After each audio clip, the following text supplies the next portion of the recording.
بسم الله الرحمن الرحيم الحمد لله والصلاة والسلام على رسول الله وعلى آله وأصحابه أجمعين أما بعد السلام عليكم ورحمة الله تعالى وبركاته.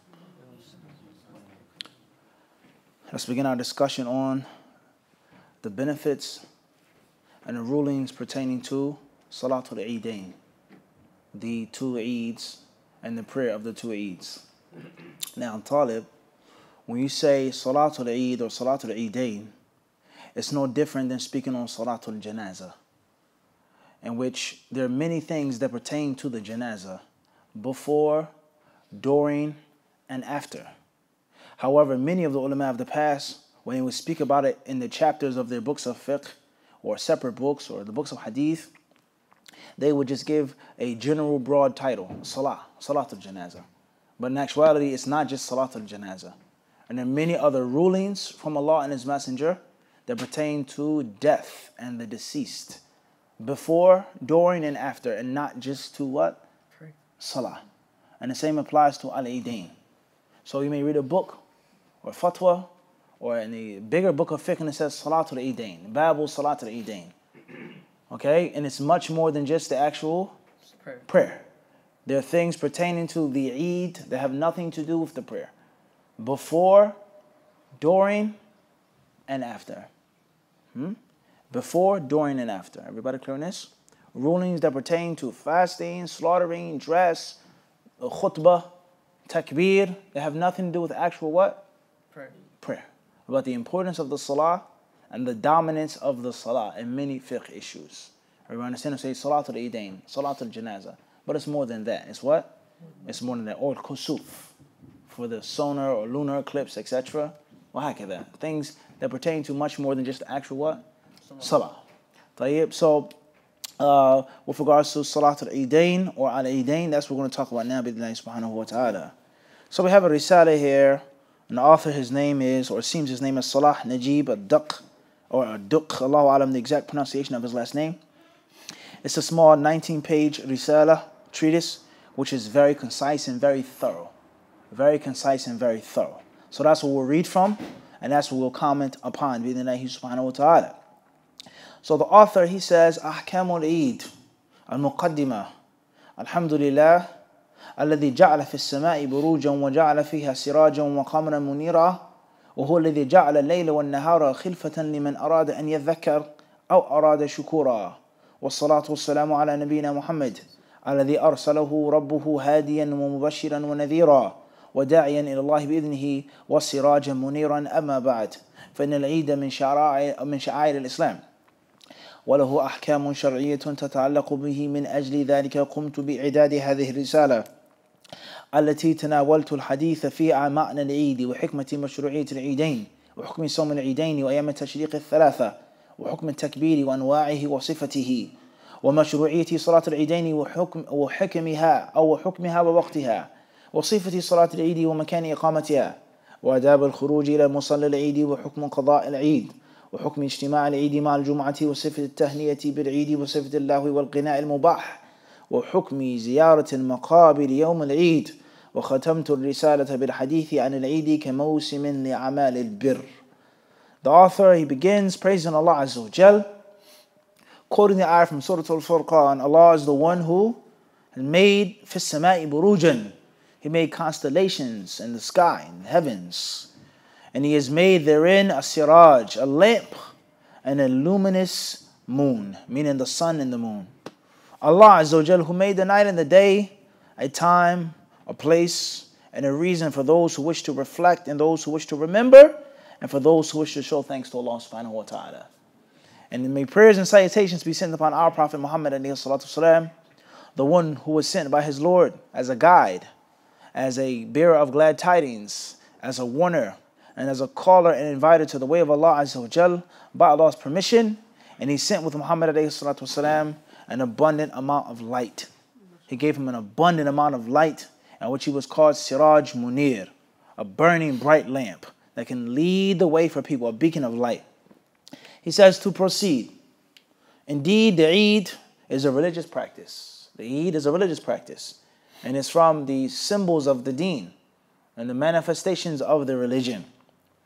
And if this is the case, then of course there are going to be rulings that pertain to the Eid. Anything which is an act of ibadah, worship, which is from the deen, a means of manifesting the religion, a means of practicing, propagating the religion, the sha'ir, then it must have a set of rulings. There's worship to Allah, and of course there's going to be specifics to that worship. There are going to be specifics to that worship. Pay attention. Anything that is ibadah, that you do, in which you're trying to get closer to Allah, the calculation is that that thing has to be sincere for Allah, and has to be done according to the sunnah of the Prophet ﷺ. And that is the whole purpose of da'wah, of learning, studying, and teaching, is spirituality and technicality and spirituality. Being sincere for Allah, loving Allah, wanting to get closer to Allah through fiqh, through ilm, halal, haram, sahih, da'if, this is wrong, this is right. It's the whole purpose of it. If you have technicality without no spirituality, it's of no use. And if you have spirituality without what? Then it's no good as well. And that's why many of the pious predecessors, such as Sufyan, if my memory serves me correctly, Sufyan al-Thawri, he would say, مَا عُبِدَ اللَّهُ بِمِثْلِ الْفِقْهِ مَا عُبِدَ اللَّهُ بِمِثْلِ الْفِقْهِ. He says there isn't an act of worship or a means of getting closer to Allah and worshiping Allah better and more thorough than having fiqh, having knowledge of the deen. And most dawahs, they only focus on one of the two aspects, and they neglect the other. Or they abuse one and totally they're nonchalant of the other. Spiritual. That's it. And there isn't no actual ilm, no actual knowledge-based content in the dawah. How to worship Allah, how to get close to Allah. Or the opposite, in which everything is technical.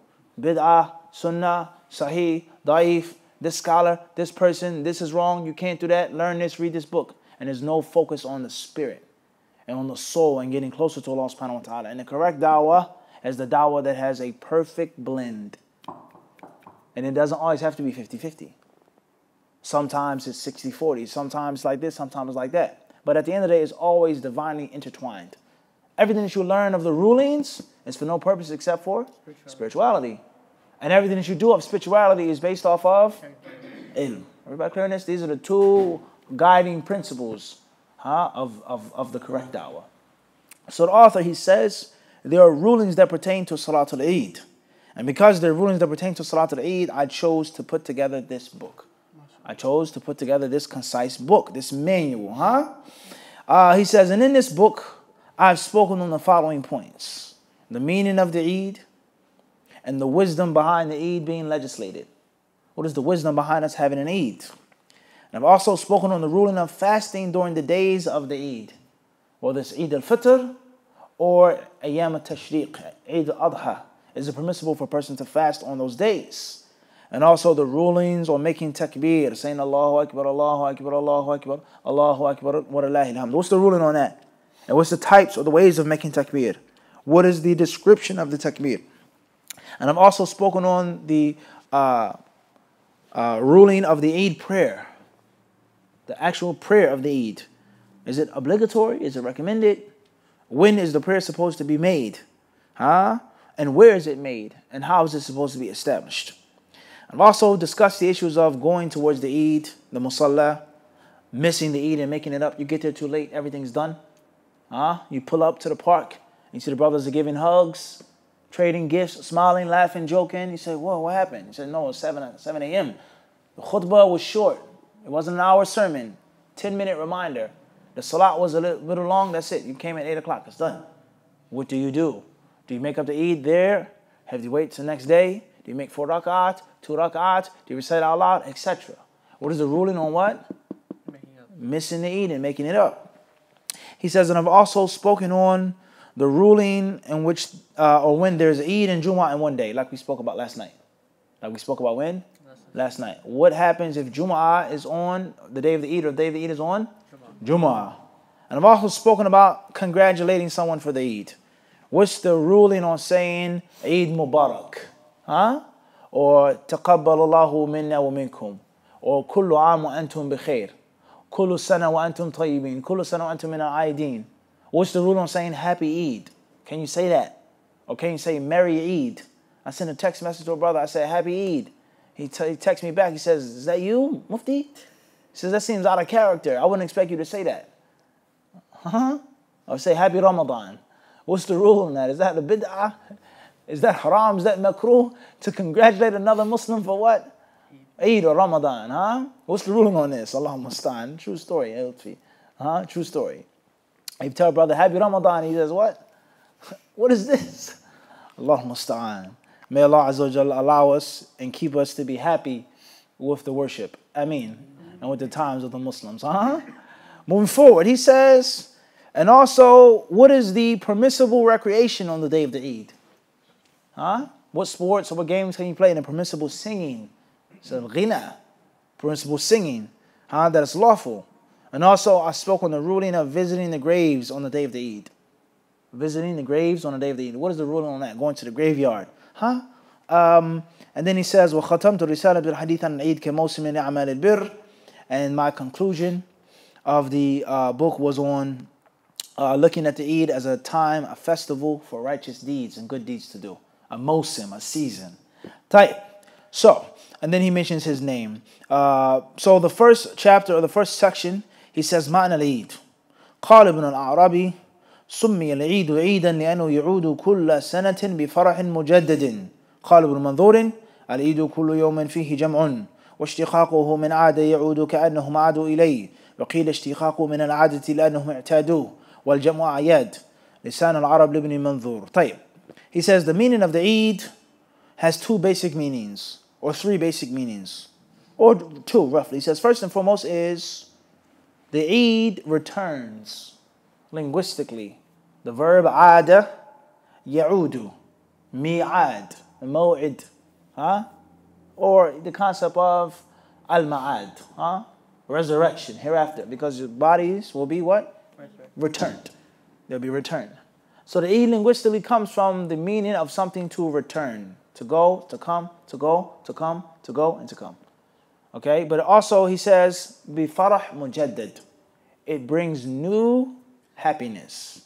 It rejuvenates your happiness. The holiday seasons, huh? In America, the kuffar, they get happy when it's Christmas time, because that's their holiday. That's their Eid. Thanksgiving, it says, tis the what? Season. Tis the season. Everybody clear on this or not? And everyone, the spirit of Christmas is where? Everywhere. You go into Walmart, you go into Macy's, you go into the supermarket, you're going to see Santa Claus, you're going to see the reindeer with the what? The red nose. Bright red nose. You're going to hear all of the Christmas songs.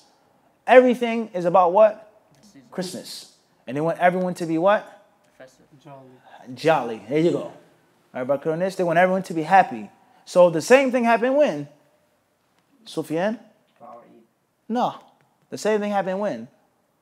Last year. But now it's what? Come again. It came again. And it brought back a similar amount, if not a new type of? Happiness. Joy. Jolly. Exactly. That's what we want. No, we don't want it to be fake. Act like you don't know what? Tis the season, huh? Everybody, you were born and raised in America. Some brothers say, I don't know what you're talking about. What are you talking about? Everybody clear this or not? So we're talking about linguistics. We're talking about linguistics. We're not talking about the religious meaning of it yet. Everybody clear this? But the linguistic meaning and the concept of Eid and what it linguistically means. Happiness to go and happiness to come.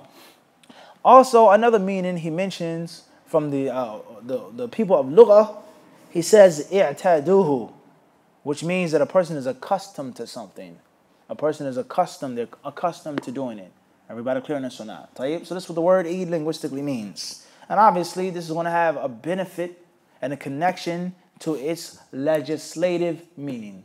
The meaning of Eid in Islam is that it's yearly, it's annual, it's weekly, and it's supposed to bring happiness. It's supposed to bring you joy, jolly. It's supposed to be happy that you fasted, happy that you made Hajj, happy that your father or your auntie is overseas making Hajj, happy that there's a slaughter, happy that you're a Muslim. All of the trials and the tribulations that are going in the world to the Muslims today, unfortunately, in this country and outside of this country, alhamdulillah, we're still Muslim. I reckon this, and Islam is still strong, despite all of the adversity. I reckon this is supposed to be Eid. Moving forward, he says, أعياد المسلمين يجب على كل مسلم أن يعلم أن الأعياد في الإسلام ثلاثة فقط وعيد الفطر ويأتي عقب انقضاء صوم شهر رمضان وعيد الأضحى في ختام عشر ذي الحجة وهذان العيدان يتكرران كل عام وهناك عيد ثالث يأتي في ختام كل أسبوع وهو يوم الجمعة وليس في الإسلام عيد بمناسب منور ذكرى غزوة بدر الكبرى ولا غزوة الفتح ولا غيرها من الغزوات العظيمة التي انتصر فيها المسلمون انتصارا باهرا وكل ما سوى هذه الأعياد الثلاثة الفطر والأضحى والجمعة فهو بدعة في الدين ما أنزل الله بها من سلطان ولا شرعها نبينا محمد صلى الله عليه وسلم. The author says the Eids of the Muslims. He says every single Muslim must know that Islam only has 3 Eids. There are only 3 Eids in Islam, nothing more. He says Eid al-Fitr coming after Ramadan, Eid al-Adha coming in the end of the 10 days of Dhul Hijjah. He says what? And these Eids are annually. They come every year. And at the end of every week there is the Eid of Jumu'ah. Eid of what? Jumu'ah. Of Jumu'ah. There isn't any other Eid, such as the Eid for Isra wal Mi'raj, the Eid for the Prophet's birthday, the Eid, Battle of Badr, the Battle of Uhud, and which were great battles that the Muslims fought and won. He says none of these things are permissible, and anything other than those 3 is bid'ah, is an innovation. Everybody clear on this? Type. Let's keep it as brief as possible. Moving on to the next point.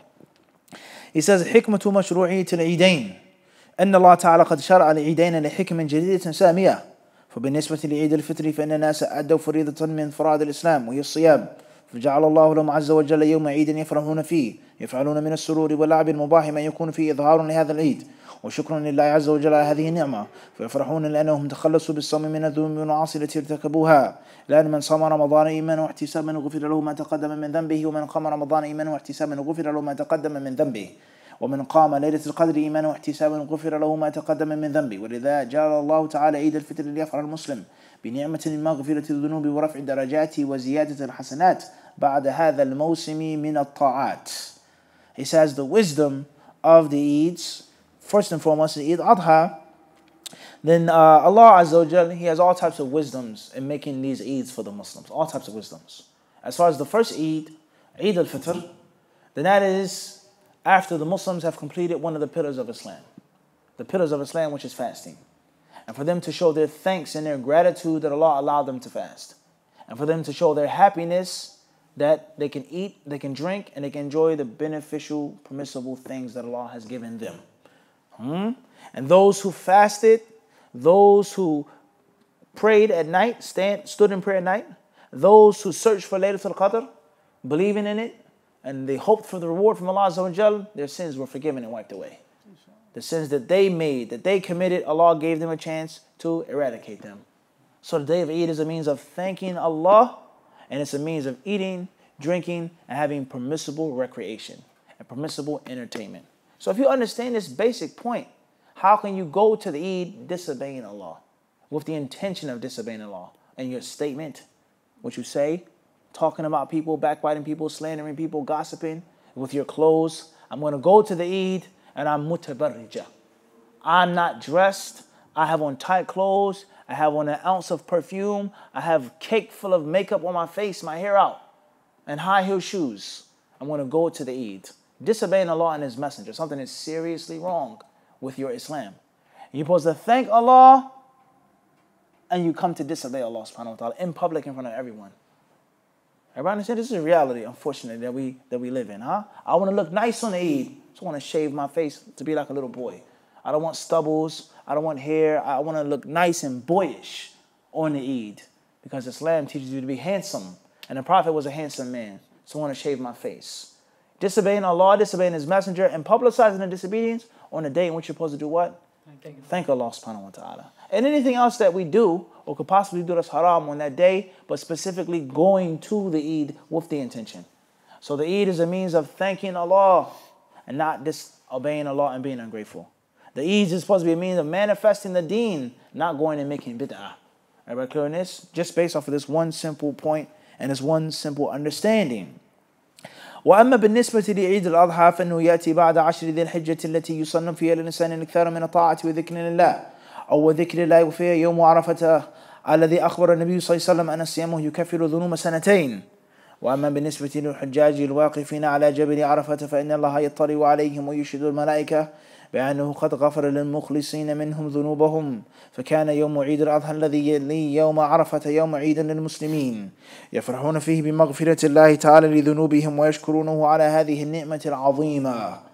He says, as far as Eid al-Adha, then we'll mention that bid'nai ta'ala when we speak about Eid al-Adha. Then the next section, he talks about Yawm al-Adha, and then he talks about the days of Tashriq. And then he talks about, after that, the ruling of fasting on the days of the Eid, and also the days of Tashriq. As we mentioned before, in general, the Eid al-Adha is the bigger Eid, or supposed to be the bigger Eid. It's supposed to be the bigger Eid. Everybody clear on this? But oftentimes, Eid al-Fitr in America is what? The bigger or the most important Eid. Okay? There are certain aspects that make Eid al-Adha bigger and greater. The number of days, the slaughtering, Hajj, the amount of Muslims. And there are certain aspects that make Eid al-Fitr to be bigger and greater. Everybody clear on this? Tight. Moving forward. He says here, لا يجوز صوم يوم عيد الفطر ويوم عيد الأضحى ولا أيام التشريق الثلاثة لا في التطوع لا في النذور ولا في القضاء ولا في الكفارات إلا لمن لم يجد الهدي في الحج فيجوز له صوم أيام التشريق الثلاثة. روى الشيخان عن أبي عبيد مولى ابن أزهر قال شهدت العيد مع عمر بن الخطاب رضي الله عنه فقال هذان يومان نهى رسول الله صلى الله عليه وسلم عن صيامهما يوم فطركم من صيامكم واليوم الآخر تأكلون فيه من نسككم. He says here, it is impermissible to fast on the day of the Eid, whether it's Fitr or Al-Adha. Nor is it lawful for you to fast during the days of Tashriq. The days of Tashriq. He says you can't make voluntary fasts. You can't make vows based off of oaths, another that you made. You can't make a fast up for a kathara, an expiation. You did something wrong in Ramadan. You broke your fast in Ramadan unjustly.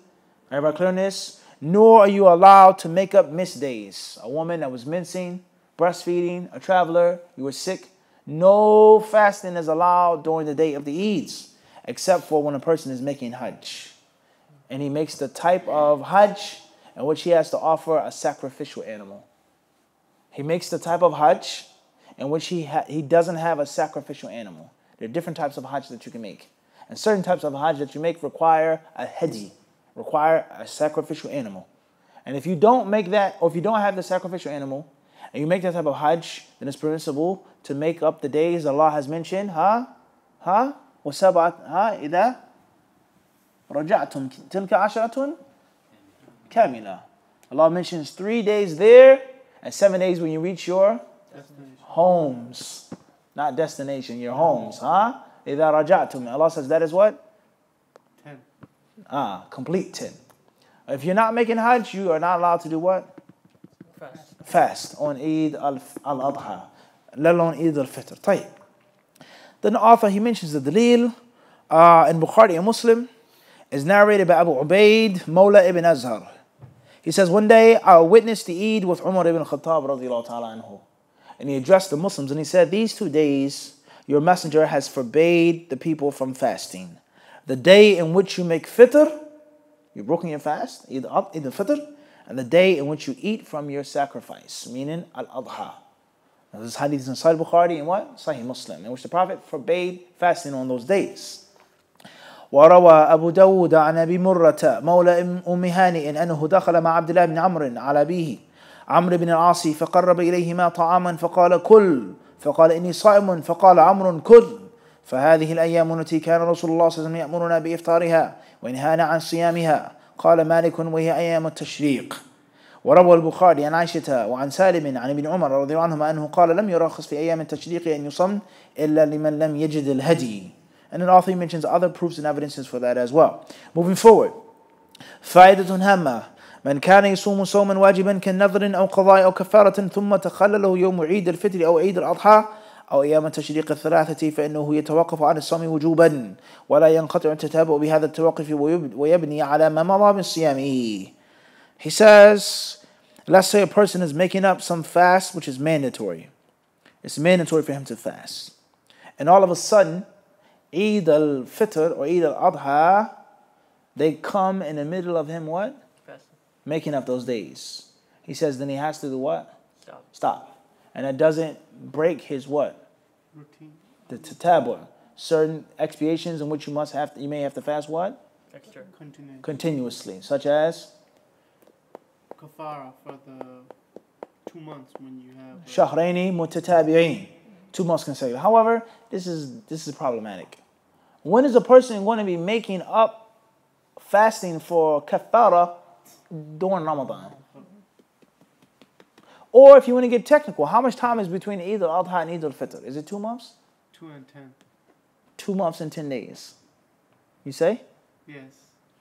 Everybody agree with this? You agree with that, Sufyan? Allah knows best.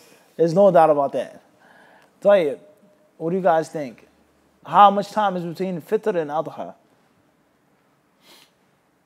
Meaning, let's say a man had sexual intercourse in Ramadan in the daytime. Tayyib, he now has to do what? Kafara. Fast 60 days is not the first thing. The first thing is what? Free a slave. If you can't do that, are there slaves today in the world? None. No slaves. Allahu Akbar. Tayyib. You'd be shocked you travel to some countries, huh? Or New York City, Manhattan. You may be shocked at human trafficking that you find in your own backyard. Huh? You may be what? You may be shocked. Human trafficking is what? Is real. Tayyib. Move forward, Sufyan. After freeing a slave is what? How many poor people? 10? 60. 60. There you go. Your field goal percentage is pretty high, mashallah, tonight. You're shooting good. Type. Then is what? 60 days. 60 what? 60 days. 2 consecutive months. Maybe 58. Maybe 6. What happened? Type. Okay. A month and a week. A month and a week. 2 months and a week. For that. He said 2 months and 10 days. Not too bad. So, what is the chances, or is this even plausible here, for a person to have a vow, or for a person to have a kafara, in which he has to fast, and the adha comes up after fitr? Is there even enough time? For him now? We got this? Yeah. Is this even what? Possible. Plausible. Everybody clear on this or not? Tayyip. Moving forward. He then speaks on a takbir fil eidain, with regards to making the takbir during the Eids. Making the what? The takbir during the Eids. Tayyip. The author, he says, قال الله تعالى ولتكملوا العدة ولتكبروا الله على ما هداكم ولعلكم تشكرون. قال القرطبي قوله تعالى ولتكبروا الله عطف عليه ومعناه الحض على التكبير في آخر رمضان في قول جمهور أهل التأويل. وقال ابن كثير عند تفسيره لهذه الآية أخذ كثير من العلماء مشروعية التكبير في عيد الفطر. وقال تعالى عند الحديث عن لحوم الهدي في موسم الحج كذلك سخرها لكم لتكبروا الله على ما هداكم. وقال سبحانه واذكروا الله في أيام معدودات. قال إكرمة يعني التكبير أيام التشريق بعد الصلوات المكتوبات. الله أكبر الله أكبر. He says that Allah Azza wa Jalla tells in the Quran Kareem, Surah Al-Baqarah, وَلِتُكْمِلُوا الْعِدَّةِ. Allah says, and for you to complete the period, the fixed period of fasting, وَلِتُكَبِّرُوا اللَّهَ عَلَى مَا هَدَاكُمْ. And for you to praise Allah and to exalt Allah for Him guiding you, and for you to be thankful. And for you to be what? Thankful. Tayyib. He then says, Al-Qurtubi says, that when Allah Azza wa Jalla said, وَلِتُكَبِّرُوا اللَّهَ, and for you to make takbir of Allah, this means that Allah is encouraging us to make takbir in the end of Ramadan. Allah is encouraging us to make takbir during the end of Ramadan, according to most of the scholars of tafsir. Ahl al-Ta'wil, most of them, and not all of them, but most of them.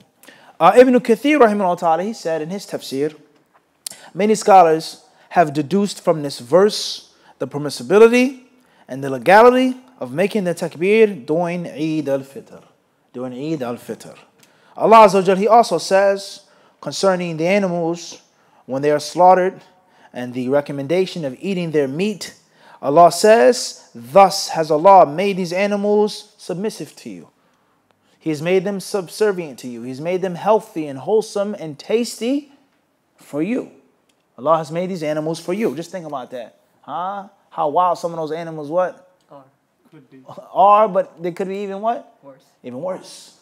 But Allah Azza wa Jalla, He made them what? Submissive. And anytime you slaughter an animal, it may be a very feisty bull, huh? Or a goat or a ram, huh? And then when you take control of it, you take charge of it, and you lay it down, oftentimes you find an animal does what? It submits.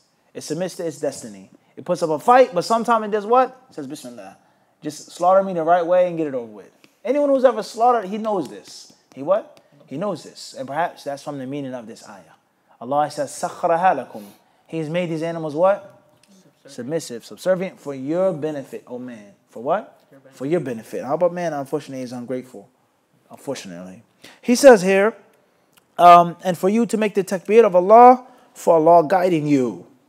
Allah also says in Surah Al-Baqarah, remember Allah fi ayyamin ma'dudat, and limited days, counted days. Ikrimah, he said, this means takbir during the days of tashriq, after the 5 daily prayers, saying Allahu Akbar and saying Allahu Akbar. The next section he mentions al-jahru bit-takbir, making the takbir aloud or making the takbir silently. He says, yusannu lil-rijali wal-nisa'i wal-atfal al-jahru bit-takbir fi al-masajid wal-buyuti wal-aswaq. It is recommended for men, women, and children to make the takbir audibly, aloud, in the masjids, in your homes, and in the marketplaces. In the masjids, the homes, and the marketplaces. Fa'idatun hamma. He says an important notice. Al-mar'atu tajharu bit-takbiri biqadri ma tusmi'u nafsaha aw man ma'aha min an-nisa aw man yurafiquha min maharimiha min ar-rijal. He says that a woman should make the takbir and she should say it out loud according to how loud she can hear herself. Shouldn't say it too loud, he says, but loud enough in which she can hear herself. Or the women that are around her. Or he says the mahram men. Men that are her mahrams, her father, her brother, her uncle, her son, etc. that are around her.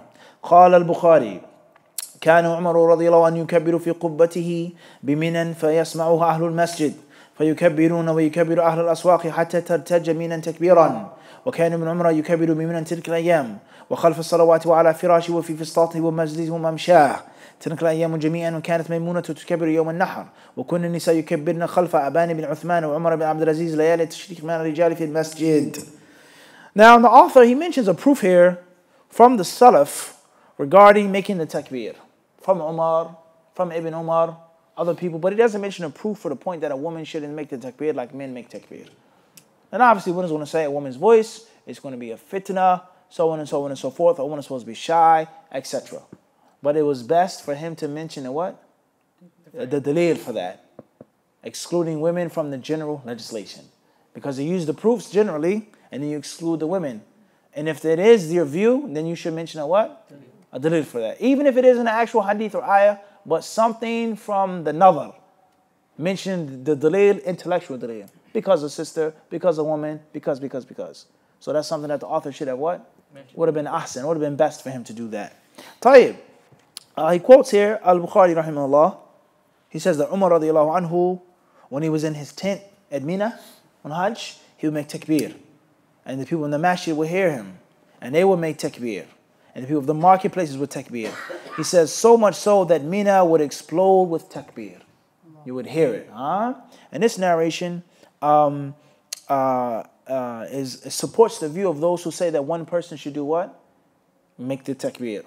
And that the rest of the people say it behind him, like we were asked last night.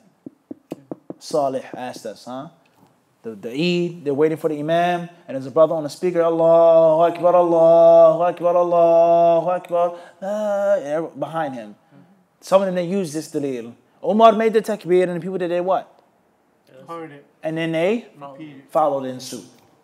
So some of the ulama, they say this proves is that there are certain instances in which takbir al-dhikr al-jima'i yajuz. Certain times in which you make dhikr in unison, in congregation. But it doesn't mean that you do it every single time in every instance. It doesn't mean that right after the salah, you raise your hands and you start making it. Doesn't mean that. But in certain instances. But pay close attention, this is not the Prophet alayhi salatu wasalam. It said Umar radiallahu ta'ala anhu and the Muslims at Mina. From the ulama, the great fuqaha, taban. How would something as a clear bid'ah be practiced by all of the Muslims during Hajj in the time of Umar? But it still isn't what? Directly. But the point is that there are certain details. There's certain what? certain details. طيب. Moving forward. He says that Ibn Umar radiallahu ta'ala anhuma, he would make takbir during those days. When he finished the prayer, when he was lying down, when he was in his tent, when he sat down, when he walked, all of the days. And also Maymuna, she used to make the takbir on the day of slaughter. And the woman used to make takbir as well, behind Aban ibn Uthman and Umar ibn Abdul Aziz, the nights of the Eid with the men. That's problematic now. So the author now is a very problematic issue. He mentions this athar of Maymuna, and that the women, they made the takbir where? Behind the what? The men. How did they know that she was making a takbir? Unless they did what? And the narration says, Ma'rijal, with the men. So that's clearly, they're mushkil. That's clearly problematic here. The author says women shouldn't say it out loud unless they were other women. And now Maymuna radiallahu anha and the other women in the Salaf, they did what? They said it with the men. That's inconsistent. That doesn't what? If you went to the store, Yahi, and you went to the tailor, The tailor made you a shirt. Would you pay for the shirt if one arm was longer than the other? You would do what? Take it back. He said both arms have to be what? Even. Have to be even. And the same applies to your fiqh. Your fiqh has to be what? Even. It can't be like that. طيب. Moving forward.